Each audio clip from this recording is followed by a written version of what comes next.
Hi guys, కొంతమంది కుక్కలు నా పిల్లల మీద పడి ఏడుస్తున్నారండి. నేను కూడా మీ పిల్లల్ని 100 మాటలు అనగలను, కానీ ఒక తల్లిగానే అంత అసహ్యకరమైన మాటలని శాపాలు అయితే పెట్టలేనండి ఎవరికి. మీరు తల్లులు కాదేమో, గొడ్రాళ్ళేమో నాకు తెలుసు, అందుకే ఇంత అసహ్యంగా పెడుతున్నారు. చెప్పులు తీసి కొడతాను ఇంకొకసారి, కానీ నా పిల్లలు ఇద్దరు జోలికి కనుక వస్తే నా జోలికి వచ్చినా ఊరుకుంటారేమో, కానీ మొహం పేడలు తీసుకెళ్ళి ముంచుతాను. ఇంకా పచ్చిగా మీరు తిట్టినట్టు వల్గర్ లాంగ్వేజ్ నేను మాట్లాడలేను అనుకుంటున్నారా? సిగ్గు సరం కింద మీద వదిలేసి వాగుతున్నారు. సిగ్గుందా అసలు? నీ ఛానల్లో నీ కొడుకు కూడా ఉన్నాడు కదే, నా పిల్లలు ఎందుకు పడుతున్నావు?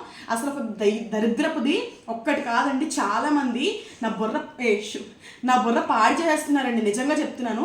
శ్రీయాన్షిని బ్యాడ్గా మాట్లాడుతున్నారని చెప్పేసి నేను ఒక వీడియో చేసి బాధపడుతూ పెడితే, శ్రీయాన్షి ఓకే, ఆశ్రిత్ని అనండి అని చెప్పేసి ఇంకా నేను ఈ వీడియోలో చెప్పలేనంత అసహ్యంకరంగా మాట్లాడింది అనమాట. బూతులు.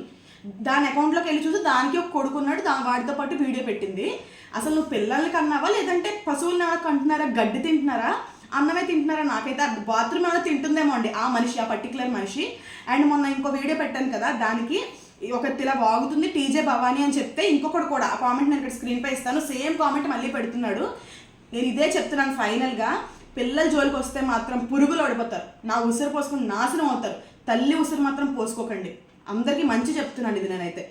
అసలు ఎందుకు ఏం సాధిస్తారు చిన్నపిల్లలని నా దాకా అసలు మీరు నేను శత్రువులు అవ్వపోయి నా పిల్లల జోలికి వస్తున్నారు అంటే పిల్లలని బాధ పెట్టాలని కాకపోతే ఇంకేమీ లేదు. మీరు శాడిస్ట్ నా కొడుకులు అయి ఉంటారు. అసలు ఎలా పుట్టారు ఈ భారతదేశంలో ఇలాంటి వెధవలు? నాకైతే అర్థం కావట్లేదండి. ఇంకొకసారి నా జోలికి వస్తే మాత్రం మొహమ్మద్ చెప్పులు పేడ ముంచి చెప్పులో కొడతా చెప్తున్నాను.